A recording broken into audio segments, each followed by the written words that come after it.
بسم اللہ الرحمن الرحیم۔ السلام علیکم۔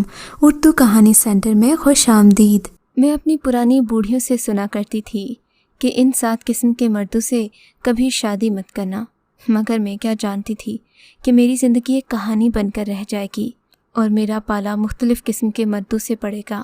مگر میں شرطیہ کہتی ہوں، مجھے اپنی زندگی سے کچھ حاصل ہو نہ ہو، میری کہانی جو بھی عورت سنے گی وہ زندگی میں کبھی دھوکہ نہیں کھائے گی۔ مردوں کو پہچاننے اور ان کے متعلق فیصلہ کرنے کے بارے میں آپ کی رائے میں پختگی ضرور آئے گی۔ چلیے میری کہانی سنیے۔ میرا نام سمینہ ہے۔ میں نے ایک گاؤں میں آنکھ کھولی تھی۔ یہاں پر عورتوں کو مردوں کی برابری کرنے کا کوئی حق نہیں تھا۔ میری بھی جب شادی ہوئی تو مجھ سے پوچھا نہیں گیا، نہ ہی مجھے کسی نے حق دیا کہ اپنی پسند کا اظہار کروں۔ میری شادی جس شخص سے ہوئی تھی وہ انتہائی شکی مزاج مشہور تھا۔ میری ماں کو سبھی نے سمجھایا کہ یہاں رشتہ کرنے سے پہلے ایک بار سوچ لے۔ ایک تو گاؤں میں مردوں کی اجارہ داری ویسے ہی بہت، اور پھر مرد شکی ہو تو زندگی جہنم ہو کر رہ جاتی ہے۔ مگر میری ماں ان فلسفیانہ باتوں پر یقین نہیں رکھتی تھی۔ انہوں نے میری شادی اسفندیار علی خان سے کر دی۔ اسفندیار علی خان کے پاس زمینیں تھیں، مال مویشی بھی اتنے زیادہ تھے کہ گھر کا گزر بسر اچھے طریقے سے ہوتا تھا۔ اس کا گھرانہ کسی بڑے ذمہ دار سے کم نہیں تھا۔ گھر کی شان ایسی تھی کہ عورتیں اس کی آرزو کیا کرتی تھیں۔ مگر جب میری اس سے شادی ہوئی تو میں نے اپنے آپ کو خوش قسمت تصور نہیں کیا، کیونکہ میں اس کی شکی طبیعت سے بہت ڈرتی تھی۔ لیکن جب میری شادی ہوئی، میں بہا کر اس کے گھر آئی تو مجھے اسفندیار علی خان میں ایسی کوئی بات نظر نہیں آئی۔ وہ مجھے بہت پیار کرتا تھا، دن رات میرے چاؤ کرتا۔ کچھ دن تو میں بھی محبت کی بارش میں بھیگتی رہی۔ پھر مجھے احساس ہوا کہ اسفندیار علی، جسے میں دل کا معصوم اور بھولا سمجھتی ہوں، وہ میری چپکے چپکے نگرانی کرتا ہے۔ وہ جانتا ہے کہ میں کہاں جاتی ہوں، کہاں آتی ہوں، کس سے ملتی ہوں اور کیا کرتی ہوں۔ لیکن اس سب کے باوجود اسفندیار علی کی نظر اپنے گھر پر نہ گئی۔ اس کی بہن کی حرکات جتنی مشکوک تھیں وہ میں ہی جانتی تھی، مگر اسے اپنی بیوی پر شک کرنے سے فرصت ہوتی تو اپنے گھر کے معاملات کی خبر لیتا۔ میری نند ایک جوان سال خوبصورت لڑکی تھی۔ اس کے کئی رشتے آتے تھے، لیکن خاندانی دشمنیاں اور گاؤں کے دیگر حالات کی وجہ سے شادی نہیں ہو پا رہی تھی۔ 19 سال کی عمر میں وہاں کی لڑکیوں کا بیاہ ہو جاتا ہے، لیکن میری نند ابھی تک کنواری تھی، مگر اس کے تیور کنواری عورتوں جیسے ہرگز نہیں تھے۔ وہ تو کافی رنگین مزاج کی تھی۔ کئی بار میں نے اس کے منہ سے ایسی واہیات باتیں سنی کہ شادی شدہ ہو کر میری ہمت نہ پڑتی تھی ایسی باتیں کرنے کو، مگر وہ منہ پھاڑ کر ایسے کہتی جیسے اسے کوئی فرق ہی نہ پڑتا ہو۔ شرم و حیا عورت کی طبیعت کا خاصہ ہوتی ہے، لیکن سکینہ ان خصوصیات سے خالی تھی۔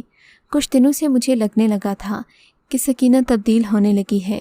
دوپہر کے 1 بجتے ہی جب اس کا بھائی گھر آ کر آرام کرتا تو وہ ادھر ادھر نکل پڑتی۔ پہلے تو میں نے اس کا بچپنا سمجھا، لیکن پھر 19 سال کی لڑکی یوں گھر سے باہر غائب رہے تو اسے بچپنا نہیں کہا جا سکتا۔ میں نے اس کا پیچھا شروع کر دیا کہ سکینہ کہاں جاتی ہے۔ ایک دن تو مارے لحاظ کے وہ نہ نکلی، لیکن جب اسے لگا کہ بھابھی کی نظریں مجھ پر سے ہٹنے والی نہیں تو اس نے بھی بے باکی کی چادر اوڑھی اور کھلم کھلا گھر سے نکلنے لگی۔ اس وقت اس کا بھائی اپنے کمرے میں ہوتا تھا، اس حساب سے مجھے بھی کم ہی نکلنے کا موقع ملتا۔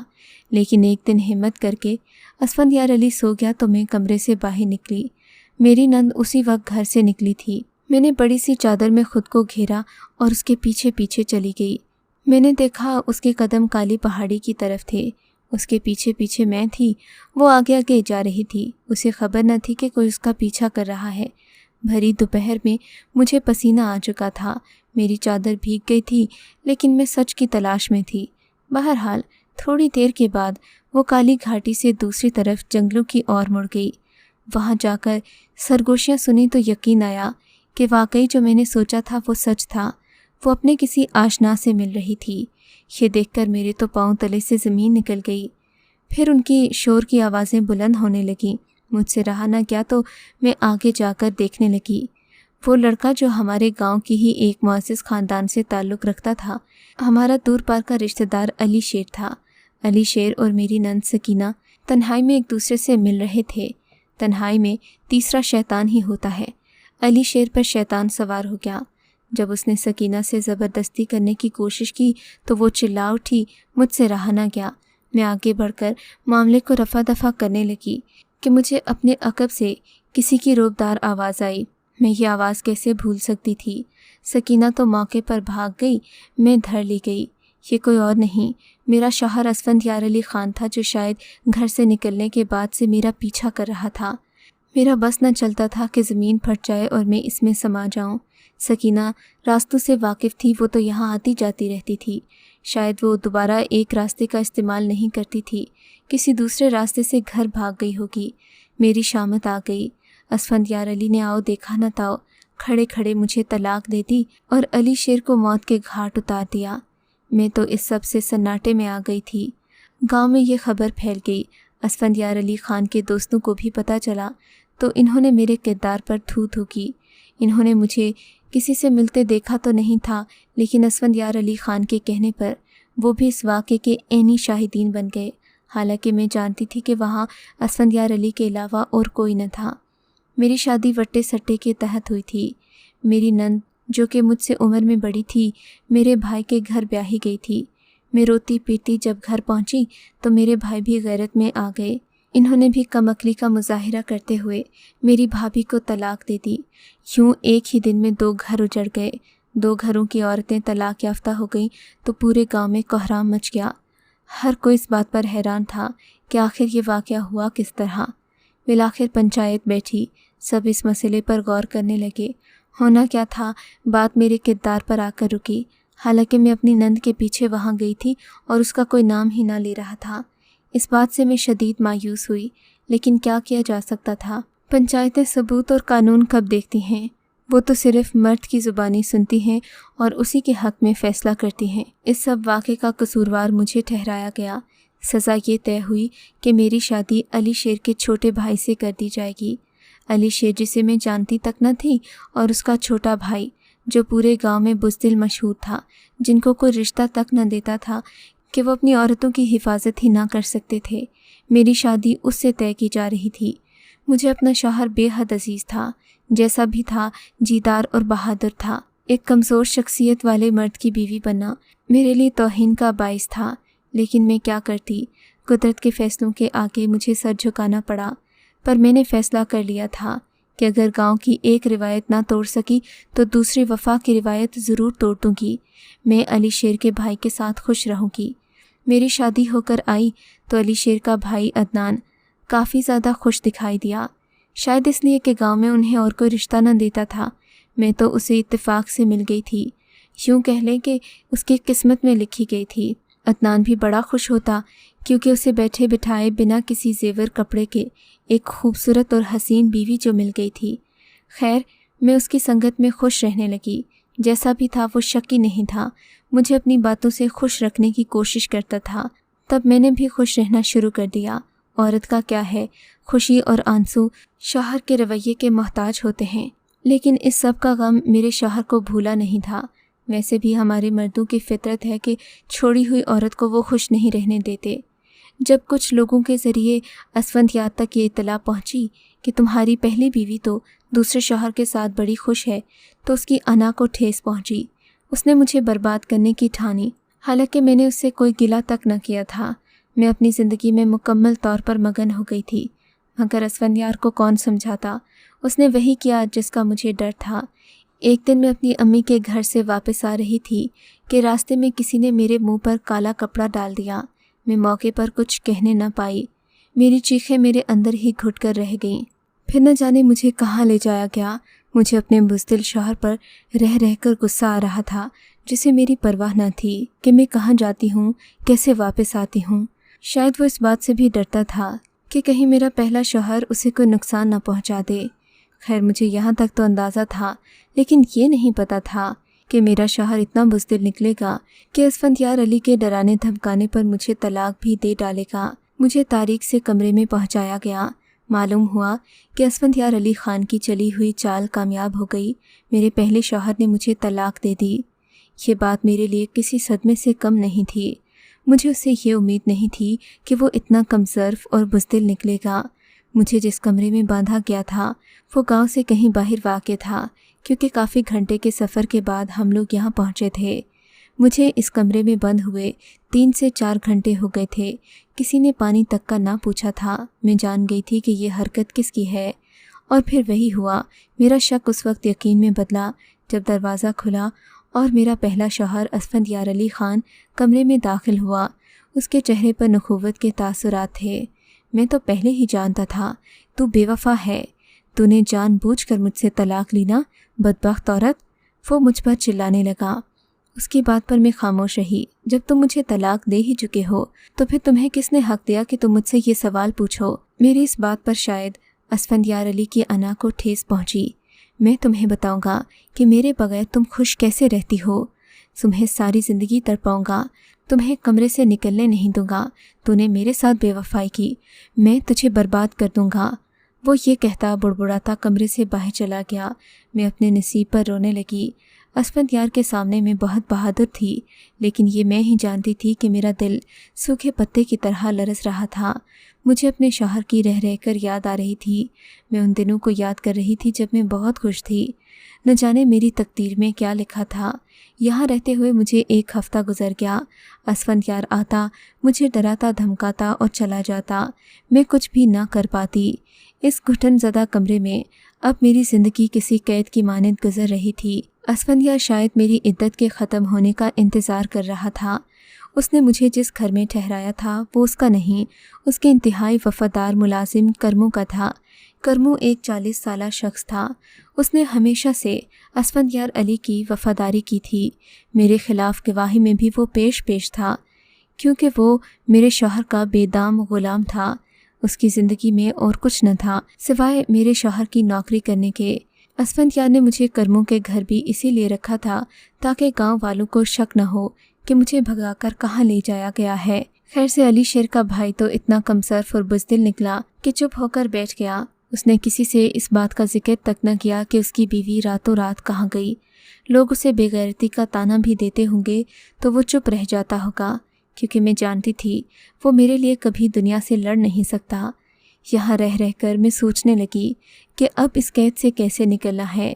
اسفندیار علی کی زندگی میں دوبارہ شامل ہو کر میں اسے جہنم نہیں بنانا چاہتی تھی۔ تب مجھے اور کچھ نہ سوجھا۔ ایک دن کرمو مجھے کھانا دینے آیا تو میں نے اس کا ہاتھ پکڑ لیا۔ بات سن کرمو، خدا کے لیے ہمت کر، تو کیوں اتنا اسفندیار علی سے ڈرتا ہے؟ میں نے اس کے اندر کے انا پرست مرد کو جگانے کی کوشش کی۔ تو میری مان، مجھ سے شادی کر لے، میں ساری زندگی تیری غلامی کروں گی۔ مجھے اس بات سے کوئی فرق نہیں پڑتا کہ تو کنگلا ہے، دولت نہیں ہے تیرے پاس، لیکن میں تجھے اپنے دل کا راجہ بناؤں گی۔ جذباتی لمحات میں میں اسے کئی وعدے کر گئی۔ وہ بوڑھا کنگال شخص تھا، اسے اور کیا چاہیے تھا؟ زندگی سے بھرپور خوبصورت عورت اسے اپنا شوہر بننے کی آفر کر رہی تھی۔ اس نے مجھ سے حامی بھر لی کہ وہ مجھے یہاں سے آزاد کرنے میں میری مدد کر سکتا ہے، لیکن آگے اسٹیشن تک پہنچنا میری ذمہ داری ہوگی، پھر وہ مجھے اپنے آبائی گھر لے جائے گا۔ بوڑھا کرمو جلدی ہی مان گیا۔ میں دل ہی دل میں خوش ہونے لگی کہ اب مجھے اسفندیار علی کی قید سے نجات مل جائے گی۔ میں ہمیشہ کے لیے آزاد ہو جاؤں گی اور کبھی کسی کے سامنے محتاج نہ رہوں گی۔ مگر یہ میری خام خیالی تھی۔ کرمو مجھے بھگا کر اپنے گھر لے گیا۔ میری عدت ختم ہوئی تو اس نے مجھ سے نکاح بھی کر لیا، لیکن زندگی کا اصل مقصد مجھے یہاں آ کر سمجھ میں آیا تھا۔ کرمو کی کنگالی پہلے تو مجھے نہ کچھ نظر آئی، لیکن یہاں آ کر جب بھاؤ تاؤ معلوم ہوئے تو احساس ہوا کہ کتنی بڑی غلطی کر دی۔ کرمو تو ایک ہارے ہوئے حوصلے کا آدمی تھا۔ اس نے مجھ سے صاف کہہ دیا کہ وہ میرے لیے کچھ نہیں کما سکتا۔ اس نے ساری زندگی صرف اپنے مالک کی خدمت کی ہے، اب بھی وہی کرتا رہے گا۔ اگر میں اپنی زندگی بتانا چاہتی ہوں تو محنت مزدوری کر لوں۔ اس نے یہ تک کہہ دیا کہ اس نے صرف میری مدد کی تھی، اس کے دل میں میرے لیے کوئی جذبات نہ تھے۔ اس بات نے مجھے بہت دکھی کر دیا۔ آخر مجھ میں کمی ہی کیا تھی کہ وہ مجھ سے اتنا بیزار ہو گیا۔ جلد ہی مجھے اپنی زندگی کی گاڑی گھسیٹنے کے لیے لوگوں کے گھروں میں کام کرنا پڑا، لیکن گاؤں کے گھروں میں کام کر کے مجھے اتنی اجرت نہ ملتی کہ میں 2 وقت کی روٹی آرام سے کھا سکتی۔ کرمو اکثر بیمار رہتا اور زیادہ تر اسفندیار علی خان کے ٹھکانے پر ہی رہتا۔ اس کی یہ عادت مجھے ہرگز پسند نہ تھی، لیکن کیا کرتی، میں نے خود ہی تو دعویٰ کیا تھا کہ اس کی دولت کے بنا سے شادی کروں گی۔